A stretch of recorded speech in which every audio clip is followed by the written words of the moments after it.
आज मैं आप लोगों के साथ डिस्कस करूंगा कॉन्ग्रुएंट ट्रायंगल चैप्टर की जो हमारे क्राइटेरियाज हैं कि हम किन्हीं भी दो ट्रायंगल को कॉन्ग्रुएंट करना चाहते हैं तो उसके लिए हमारे पास कुछ कॉन्ग्रुएंस के क्राइटेरियाज होते हैं। दो ट्रायंगल को कॉन्ग्रुएंट करने के कुछ रूल्स होते हैं, तो आज हम उन रूल्स को देखेंगे।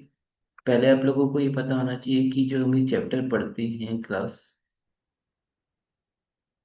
10th में, तो उसमें हम पढ़ते हैं कॉन्ग्रुएंट ट्रायंगल्स के बारे में। We are focusing about the congruent triangles. So जो कॉन्ग्रुएंट ट्रायंगल्स होते हैं वो हमारे क्या होते हैं, हम इसके बारे में डिस्कस करेंगे कि व्हाट इज कॉन्ग्रुएंट ट्रायंगल।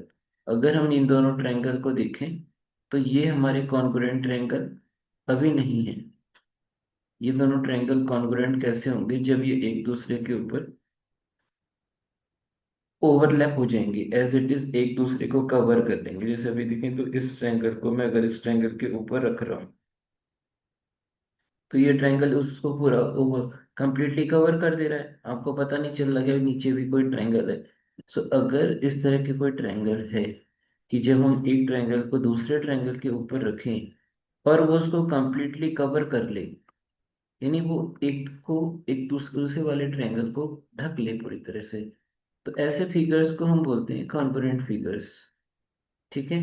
तो हम अगर ये दोनों ट्रायंगल, जैसे मैंने आपको दिखाया कि ये हमारा ट्रायंगल है, suppose the name of this triangle is ABC and the name of this triangle is PQR.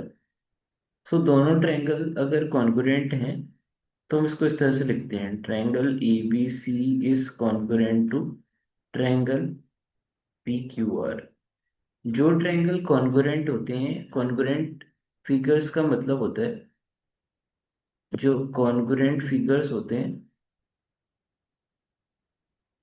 इसका मेन डेफिनेशन ये है कि जिनका शेप और साइज दोनों सेम होता है। Shape and size both are same. Shape also same and size also same. Shape भी सेम होता है, साइज भी सेम होता है। यानी अगर शेप का मतलब है कि अगर दोनों थ्री डायमेंशन ट्रायंगल से बन रहे हैं, अगर सपोज ट्रायंगल है तो दूसरा भी ट्रायंगल होना चाहिए। शेप का मतलब ये है अगर दूसरा हमारा रेक्टेंगल है तो दूसरा भी रेक्टेंगल होना चाहिए, एक स्क्वायर है तो स्क्वायर होना चाहिए, सर्कल है तो circle. Shape means triangle triangle का शेप सेम होता है, सर्कल का सर्कल के शेप शेप सेम होगा, और जो हमारे क्वाड्रिलेटर्स हैं उनका क्वाड्रिलेटर्स के साथ शेप सेम होगा। ठीक है। ट्रायंगल को हम क्वाड्रिलेटर, ट्रायंगल और क्वाड्रिलेटर का शेप सेम नहीं है तो उनका शेप सेम होना चाहिए। साइज, साइज का मतलब है डायमेंशन सेम होनी चाहिए। जैसे कि अगर हम यहाँ पे देखें कि ए बी अगर सपोज मैं लेके चलूँ 2 सेंटीमीटर, तो पी क्यू भी हमारा 2 सेंटीमीटर है। ओके। अगर मैं ए सी को लेके चलूँ, ये 3 सेंटीमीटर है, तो पी आर भी हमारा क्या होगा, 3 सेंटीमीटर। ठीक है। तो उनकी जो डायमेंशंस हैं, मेजरमेंट हैं, वो सेम आनी चाहिए। ठीक है। सपोज अगर हम इसको लेके 4 सेंटीमीटर, तो ये भी हमारा 4 सेंटीमीटर होना चाहिए। ठीक है। तो ऐसे ट्रायंगल ही हमारे कॉन्ग्रुएंट ट्रायंगल होते हैं, कॉन्ग्रुएंट फिगर्स होते हैं जिनके शेप और साइज दोनों सेम होते हैं। और यहाँ पे जो मैंने ये सिंबल बनाए हैं इसको हम बोलते हैं कॉन्ग्रुएंट टू, यानी triangle ABC is congruent to triangle P Q R. तो ये सिंबल जो है जैसे हम इक्वल्स टू का सिंबल अभी तक हम छोटी क्लासेस में पढ़ के आए कि A is equals to B, तो it is the symbol of equals to. ये किसका सिंबल है, इक्वल्स टू का। सो अब एक कॉन्ग्रुएंसी का देखो यहाँ पे एक सिंबल आपको देखने को मिलेगा, इसको हम बोलते हैं congruent to triangle ABC is congruent to triangle P Q R. ठीक है। तो कॉन्ग्रुएंट फिगर्स क्या हो गए, जो कि विशेष आइडेंटिकल होते हैं एक दूसरे के, एज इट इज सेम। जैसे आप इसका एग्जांपल ले सकते हो कि आप कभी किसी फोटोशॉप में जाते हो और पास बोलते हो कि फोटो, पासपोर्ट साइज फोटो मुझे क्लिक करवानी है, मुझे पासपोर्ट साइज फोटो चाहिए। तो जो पासपोर्ट साइज आपकी फोटोज निकलती हैं, सपोज अपने 6 या 8 पासपोर्ट साइज फोटोज ली, तो वो 6 और 8 पासपोर्ट साइज फोटोज जो है वो एज इट इज सारी की सारी आइडेंटिकल है, सेम है, उनका शेप और साइज सेम है। तो वो हमारी कैसी है, कॉन्ग्रुएंट है। आइडेंटिकल है, वो कॉन्ग्रुएंट फिगर्स के एग्जाम्पल है। या फिर आप एग्जाम्पल ले सकते हो कि सपोज सेम ईयर में 1 रुपए का अगर सिक्का, कॉइन जो होगा, 1 रुपए का जो कॉइन है वो सेम ईयर में अगर प्रिंटेड होगा, तो वो एज इट इज सेम होगा। जो आपके पास 1 रुपए का सिक्का होगा 2000 ईयर का, वही मेरे पास होगा। ठीक है। So these are the basic things of congruent figures, तो ये हमें पता होना चाहिए। अब किन्हीं भी दो ट्रायंगल को कॉन्ग्रुएंट करना है तो उसके कुछ हमारे कॉन्ग्रुएंसी के कुछ क्राइटेरियाज होते हैं। So what is the first criteria of congruency? The side angle side congruency rule. It is axiom 7.1 of NCERT. Two triangles are congruent. दो triangle congruent होंगे if two sides and the included angle of one triangle are equals to the two side and the included angle of other triangle. दो triangle जो हैं वो congruent तब होंगे जब उनकी दो साइड्स और किसी दो साइड दूसरे ट्रायंगल की दो साइड के इक्वल हो, और उनके उन साइड्स के बीच में बनने वाला एंगल, इंक्लूडेड एंगल का मतलब यहाँ पे कि उन साइड्स के बीच में बनने वाला एंगल, यहाँ पे वर्ड यूज हुआ है इंक्लूडेड। इंक्लूडेड मतलब अगर आपने ये साइड और इस साइड के बराबर है, ये साइड इस साइड के बराबर है, तो इनके इंक्लूडेड एंगल यानी साइड के बीच में बनने वाले जो एंगल है वो ही कंसीडर होने चाहिए, वो ही हम यूज करने चाहिए। ऐसा नहीं होना चाहिए कि ये वाला एंगल आप यूज कर रहे हो या ये एंगल यूज कर रहे हो, ये एंगल कंसीडर नहीं होना चाहिए। जो हमारी आपने साइड्स कंसीडर की हैं उनके बीच का इंक्लूडेड एंगल, इंक्लूडेड मतलब ऐसा बोल सकते हैं कि उससे सम्मिलित जो हमारी साइड्स हैं उनसे बनने वाला एंगल। ठीक है। तो इसका एग्जांपल से समझते हैं कि एग्जांपल नंबर 1 कि ये हमारी कैसे अप्लाई होता है ये side angle side congruency rule. So figure is given that O A equals to O B. इसमें हमें गिवन है कि ओ ए ओ बी के इक्वल है, O D is equals to O C, so that triangle A O D is congruent to triangle B O C. So हमें congruent करना है तो सबसे पहले हम गिवन लिखेंगे। What is given? So it is given that OA equals to OB and OD equals to OC. It is given and we have to prove। ये सारी चीजों को हमें प्रूव करना है तो इसको हम लिखेंगे प्रूव दैट में। In the proof that we will write first the triangle AOD is congruent to triangle BOC and in the second part we have to prove that AD is parallel to BC। So हम इसके बाद हमें prove that लिखना होता है जो कि आप यहाँ पे आपका ऑलरेडी गिवन है, so you have to write it from there. And now we are going from proof. अब हम प्रूफ पे आ रहे हैं। So we are taking these triangles जिनको हमें कॉन्ग्रुएंट प्रूव करना है।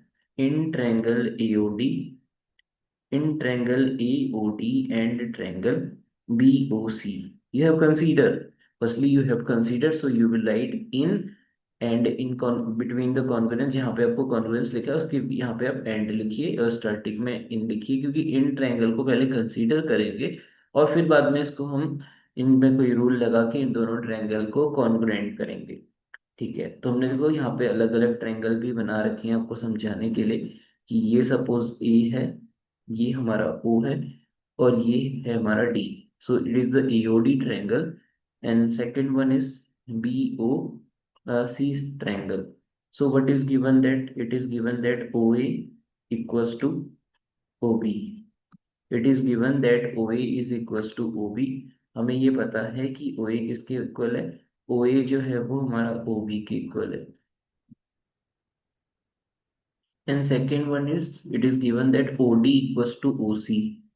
ये हमें गिवन है कि जो ओ डी है वो ओ सी के इक्वल है। So O D equals to O C, it is given and it is also given. ये भी गिवन है और ये भी गिवन है। Now you know that they are vertically opposite angle. यहाँ पे जो ये एंगल बन रहे हैं हमारे, जब दो लाइन एक दूसरे को इंटरसेक्ट करती है, because A B and C D lines are intersecting each other at O, so they are vertically opposite angle, so you can write it angle EOD। this is the angle EOD because firstly you have taken the all the things of the triangle AOD। जो आपने LHS में लिखा है वो सारा triangle AOD का आपको लेना होता है। And the for right hand side it is the triangle B O C. बाद में है तो आप उसका कंसीडर करेंगे बाद में। तो A O D is equal to angle B O C. A O D B O C के इक्वल है। या बाद में भी ये समझ जाएंगे कि हम इसको कैसे कंसीडर करते हैं, क्योंकि यहाँ देखो ए ओ डी लिखा है तो ए के कॉरस्पॉन्डिंग है बी, ओ के कॉरस्पॉन्डिंग ओ है, एंड डी के कॉरस्पॉन्डिंग सी है। सो एंगल एओडी ये दोनों कैसे बराबर हुए, vertically opposite angle in the bracket B O A. So you will write triangle AOD is congruent to triangle B O C by which rule. अगर हम rule की बात करें तो देखो ये है साइड, ये है एंगल, और ये है साइड। मैंने आपको बताया था हम रूल को किसी एक ट्रायंगल से ही कैच कर सकते हैं। साइड एंगल साइड, अगर आप इसको इस तरह से पढ़ें तो देखो आपको इंक्लूडेड जो इक्वल साइड है उनके बीच का ही इंक्लूडेड एंगल आपने कंसीडर किया है। तो कौन सा रूल लग रहा है, साइड एंगल साइड। आप इस ग्रीन वाले ट्रायंगल से भी कंसीडर कर सकते थे side, in between equal sides it is the angle, so side angle side। so by the side angle side you will write it bracket, कि अपने कौन से रूल से कॉन्ग्रुएंट प्रूव किया है उसको आप कहाँ लिखेंगे, ब्रैकेट में लिखेंगे। It is the symbol of congruency, ये कॉन्ग्रुएंसी का सिंबल है। तो ये दोनों ट्रायंगल हमारे क्या हो गए, कॉन्ग्रुएंट हो गए। Now first part is done. Now we are going for the second part. अब यहाँ पे देखो अगर दोनों ट्रायंगल कॉन्ग्रुएंट हो गए तो कौन सा किसके कॉरस्पॉन्डिंग वर्टाइसिस हमारा कॉन्ग्रुएंट है ये भी हमें पता होना चाहिए।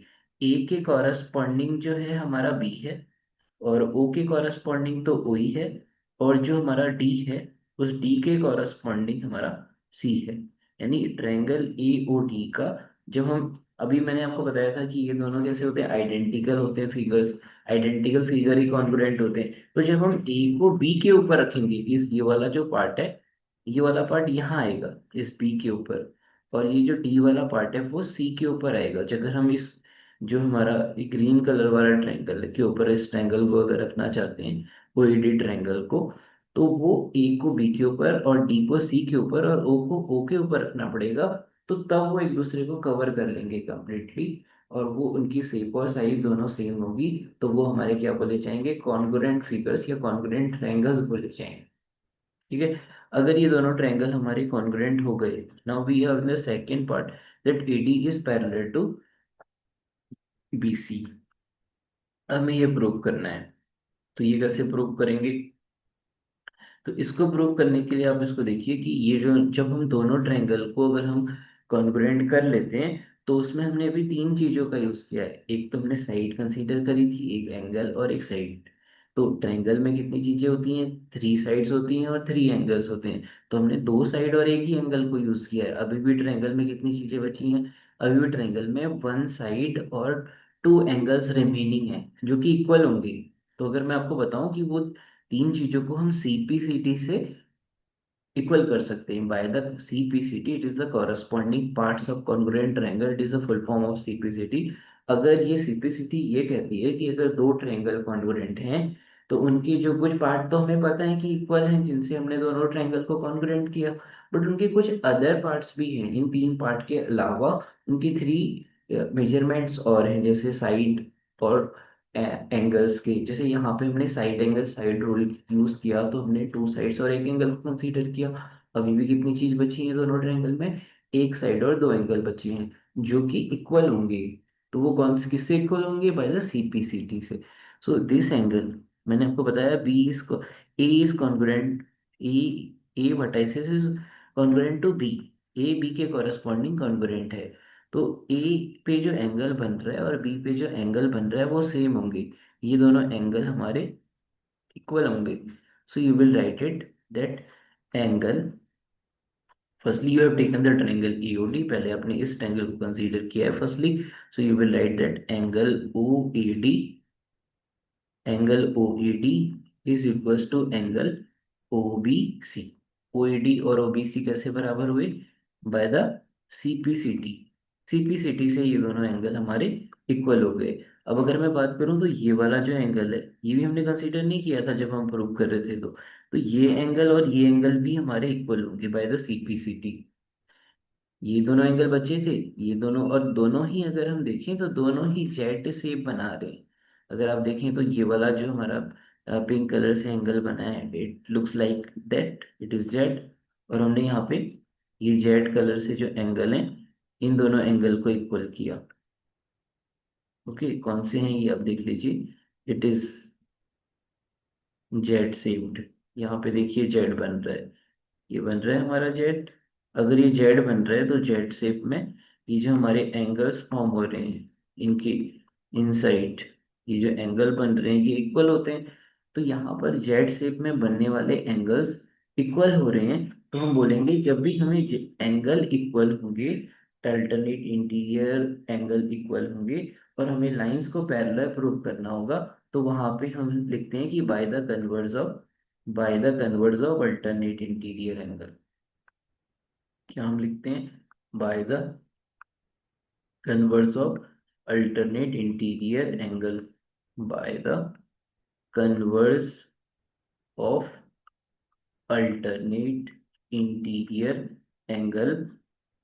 ये जेड शेप बना रहे थे, और ये जेड शेप में अंदर जो बनने वाले एंगल है वो अल्टरनेट इंटीरियर एंगल होते हैं। तो जेड शेप में ये एंगल इक्वल हो रहे हैं, तो जो लाइन बन रही होगी, ये जो हमारी पैरेलल लाइंस होती हैं उसमें वो पैरेलल होंगी।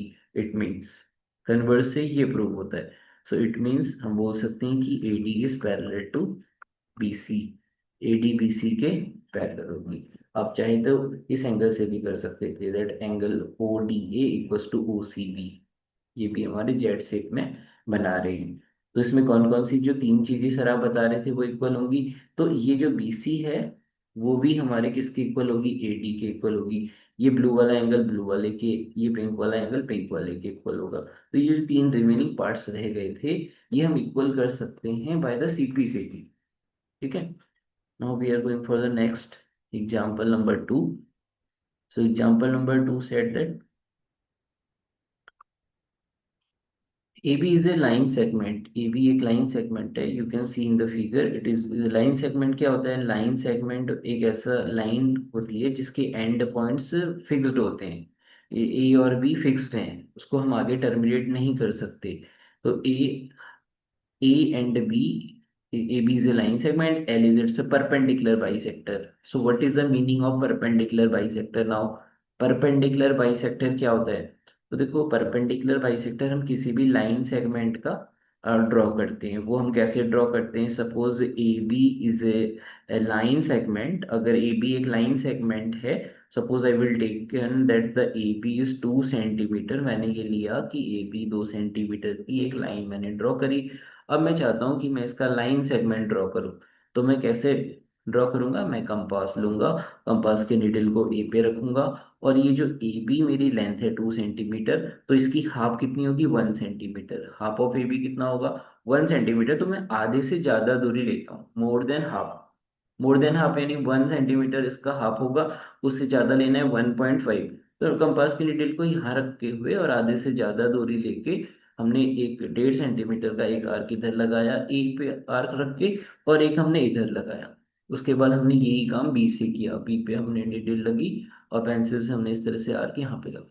अब हमने इन जो पॉइंट्स है, जब हम उन पॉइंट्स को मीट करते हैं तो ये जो लाइन हमारी बनती है, इसको हम बोलते हैं perpendicular bisector line. This line is called the perpendicular bisector line. ये पी क्यू अगर इसको बोलते हैं, ये लाइन परपेंडिकुलर बाइसेक्टर है।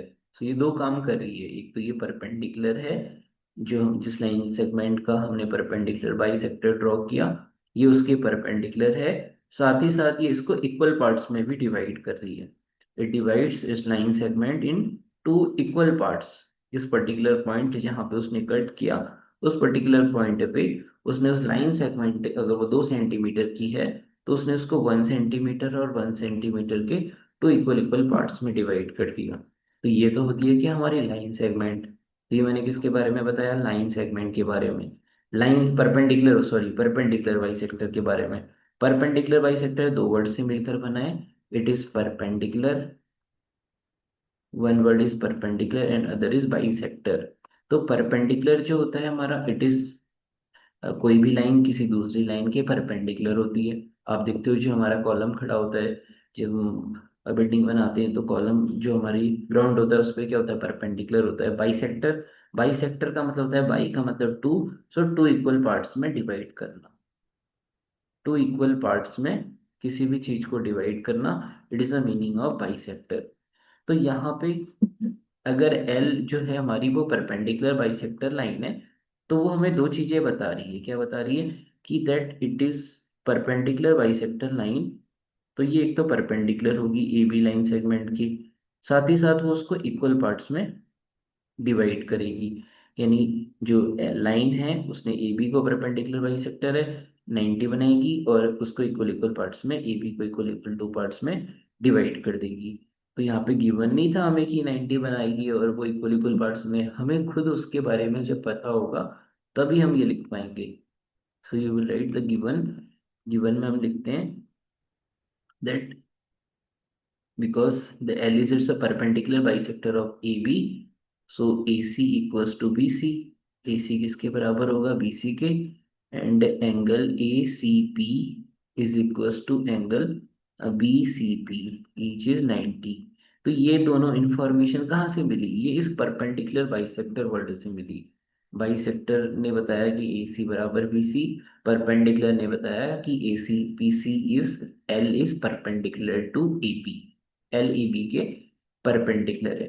So if a point P lies on L, अगर एक पॉइंट पी दिख रहा है आपको, it is lies on L, L पे लाई कर रहा है, so that P is equidistance from A and B. तो हमें प्रूव क्या करना है इसमें? You have to prove that कि जो पी पॉइंट है उसकी इक्वी डिस्टेंस है। इक्वी डिस्टेंट मतलब इक्वल दूरी पे है। कहाँ से? फ्रॉम ए एंड बी, ए और बी से। सो पी से ए की दूरी और बी से बी की डिस्टेंस सेम है। The from P, the distance of P from A and B are equal, ये हमें प्रूव करना है। सो हम इन दोनों ट्रायंगल को कंसीडर करेंगे। हमें इजीली जब भी हमें कोई दो साइड को, अगर हम यहाँ पे देखें, जिन दो साइड को प्रूव करना है तो वो कैसे प्रूव होगा इस कॉन्ग्रुएंट ट्रायंगल चैप्टर में? हम उन ट्रायंगल को कंसीडर करेंगे। जैसे देखो, ये वाले ट्रायंगल और ये वाला ट्रायंगल, अगर हम दोनों ट्रायंगल को कंसीडर करें तो इसकी ये अलग अलग कॉरस्पॉन्डिंग पार्ट्स हैं। अगर हमने कॉन्ग्रुएंट कर दिया तो हम इन साइड्स को इक्वल कर सकते हैं by the CPCT। So you have to going for, we are going for proof. Proof लिखते हैं हम।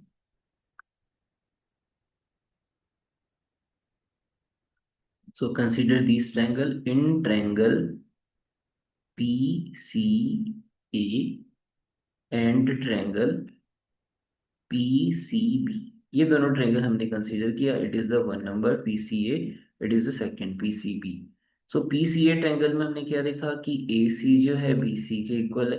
AC is the part of PCA triangle and BC is the part of PCB triangle. So it is given, ये हमें given था। Now this angle is 90। It is given that angle PACP is equals to ACP angle is 90, or it is the part of the triangle ACP, and it is equals to the triangle BCP and it is 90 degree each। ये दोनों 90 degree हैं और ये भी हमें given है। ये दोनों कहाँ से मिली थी information? Because L is the perpendicular bisector of line segment AB, and you can see that PC is the common in both the triangle। so PC जो है हमारा कॉमन है। you will write PC equals to PC, ये दोनों triangle की common sides हैं, so you will write it common। now the triangle PCA is congruent to triangle PCB। so but is the rule, you have to write it here। अब rule को कैसे पता लगाएं? तो रूल को पता लगाने के लिए हम ट्रायंगल पे जाते हैं। ये मैंने देखो अलग अलग भी ट्रायंगल बनाया था। अगर आप यहाँ से भी कंसीडर कर सकते थे कि ये वाली जो साइड है, इस ट्रायंगल का नाम है ACP और इस ट्रायंगल का नाम था BCP। इन दोनों ट्रायंगल को हमने कॉन्ग्रुएंट किया, तो हमने बोला AC BC के इक्वल है, AC is equals to BC, and this is the 90, ये हमारा 90 डिग्री एंगल है। This angle is also 90 and PC is the common. PC is the common in both the triangle। So both the triangle is congruent by which rule? Rule को पता लगाने के लिए हम किसी एक ट्रायंगल में जो चीज हमने कंसीडर की है, जैसे हमने साइड कंसीडर की है तो उसके ऊपर साइड लिखना है, साइड, एंगल एंड साइड। तो यहाँ पे क्या हुआ, अगर हम इसको दूसरे कलर से अगर मैं आपको मार्क करके बताऊं, So it is, you have taken side, this angle you have taken, and this is side. So which rule, दोनों साइड के बीच का included angle you have taken, आपने जो एंगल लिया है वो दोनों साइड का इंक्लूडेड एंगल लिया है, इस एंगल यू हैव कंसीडर्ड, तो it is side angle side. The rule is side angle side. जब भी दोनों साइड के बीच का एंगल हम कंसीडर करेंगे, दो साइड और उनके बीच का एंगल को कंसीडर करते हुए हम दोनों ट्रायंगल को कॉन्ग्रुएंट करेंगे, तो हमारा साइड एंगल साइड रूल लगेगा। Now both the triangles are congruent. Now we can say that PA, it is the PA is equals to PB. PA PB के इक्वल हो जाएगी by the CPCT. PA equals to PB, यानी P की A और B से distance same होगी। PA equals to PB by the CPCT. So this is done. Now the question next is 7.1. So 7.1 is, it is the next theorem, angle side angle congruency rule. So what is this congruency rule? Angle side angle. तो हमारे अभी जो first exercise है, हमारी exercise 7.1, उसमें हम 3 rules को consider करेंगे। They are total 5 congruency rule. हमें अगर किसी एक ट्रायंगल को दूसरे ट्रायंगल के कॉन्ग्रुएंट करना है, so we have the 5 rules in the first exercise, only we have to study all the 3 rules. Okay, so second is angle side angle congruency rule. Two triangles are congruent if two angles and the included side of one triangle are equals to the two angles and the included side of other triangle। तो अगर दो triangle को हमें congruent करना है, तो if two angles, दो angle and the included side, इस बार वहां पे क्या था, साइड एंगल साइड में दो साइड और उनका इंक्लूडेड एंगल, यहाँ पे दो एंगल इक्वल होनी चाहिए और उन दो जो एंगल इक्वल हैं उनकी इंक्लूडेड साइड हमें कंसीडर करनी है। अगर ये कंसीडर करके हम दो ट्रायंगल को कॉन्ग्रुएंट कर रहे हैं, यानी दो एंगल्स को, और उन एंगल्स से बनने वाली जो साइड है वो अगर किसी दूसरे ट्रायंगल की दो एंगल और उनसे बनने वाली साइड्स के इक्वल है, तो वो दोनों ट्रायंगल हमारे कॉन्ग्रुएंट होंगे by the angle side angle rule.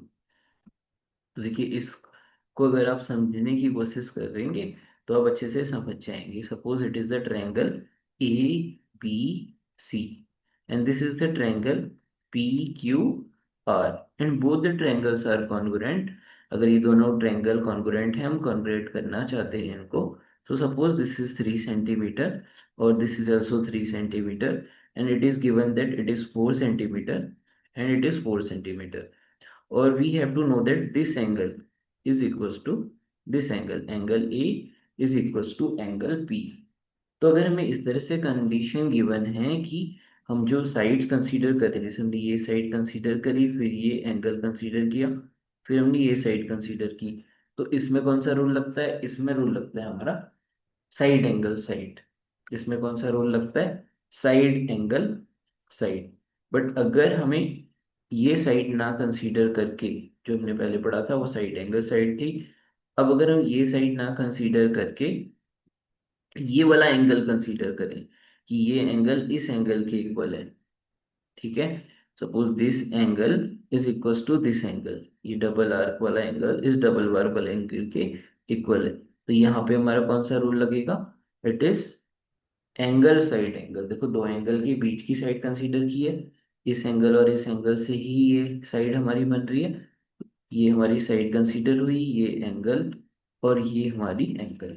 So it is angle side angle rule, आप ऐसे देख सकते हैं in the sequence angle side angle, angle side angle. तो इन दोनों ट्रायंगल को हम कैसे प्रूव करेंगे, we have taken in triangle A B C and triangle P Q R, A B equals to, firstly you have taken angles, so that angle BAC is equals to angle QPR, it is given, ये हमें given है, and side AB is equals to side PQ, it is 3 centimeter, it is also given, and that the angle ABC is equals to angle PQR, it is also given. So both the triangle ABC is congruent to triangle PQR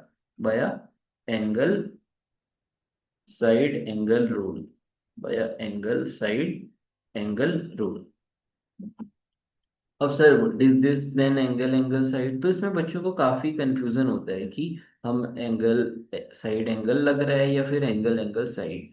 तो इसमें देखो confusion ये दूर कर देगा यहाँ पे, जब दो एंगल के बीच की इंक्लूडेड साइड होगी, यहाँ पे वर्ड यूज होता है इंक्लूडेड साइड। अगर दो एंगल के बीच की इंक्लूडेड साइड होगी तो हमारा लगेगा angle side angle. It is the included side of both the angles. जो दो एंगल हम कंसीडर कर रहे हैं उनके बीच की ही साइड हम कंसीडर कर रहे हैं। अगर हम इसको कंसीडर ना करके इसको कंसीडर करते तो हमारा फिर एंगल साइड रूल लगता। हम इसको कंसीडर ना करके अगर इसको भी कंसीडर करते, या तो इसको कंसीडर करते या इसको, तो हमारा कौन सा लगता, एंगल साइड रूल। जैसे यहाँ पे हम इसको समझने की कोशिश करते हैं कि एंगल साइड एंगल रूल हमारा कहाँ पे रखेगा। Suppose this is the triangle ABC and it is the triangle PQR। इसमें अगर हम देखें हमें ये वाला एंगल, सपोज ये 37 डिग्री है, और ये वाला एंगल, दिस एंगल इज 37, ये एंगल 37 है, ये एंगल भी 37 है। And this angle is suppose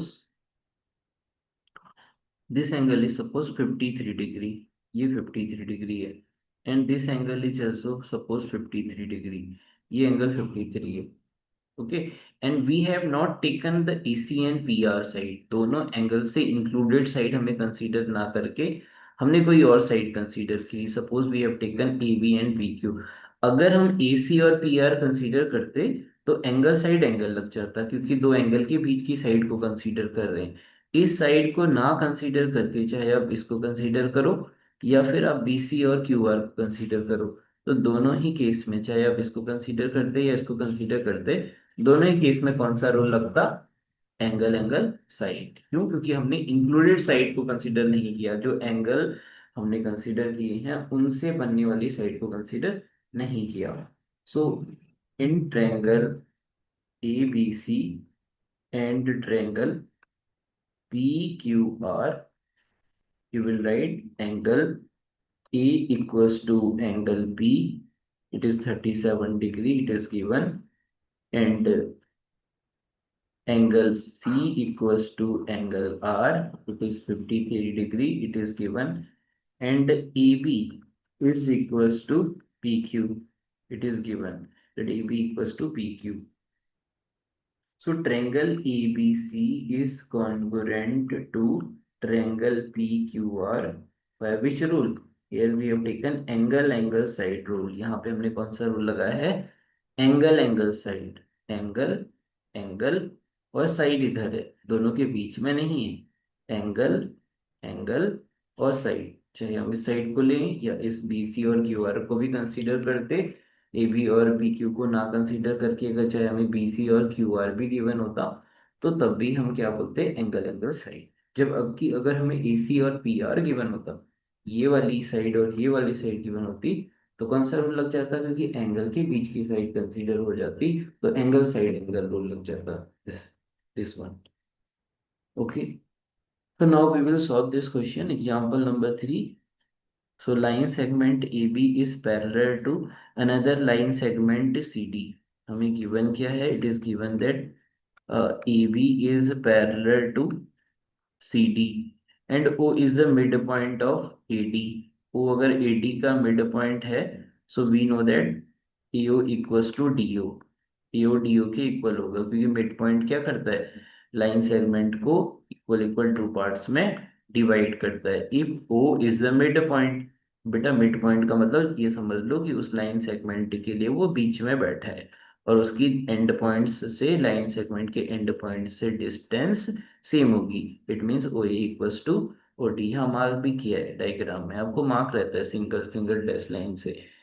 so you have to prove, ये आपको प्रूव करना है। So you have to write it in the proof that first part. Now we are going from, इसको आपको प्रूफ दैट में लिखना है।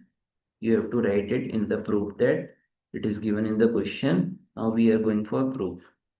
तो हम इसको प्रूव कर रहे हैं। So take the proof in triangle, consider those triangles you have to congruented, जिसको आपको कॉन्ग्रुएंट करना है उन ट्रायंगलों को आप कंसीडर करिए। In triangle AOB and triangle DOC, whatever is given in both the triangles, you can see that firstly given as AO equals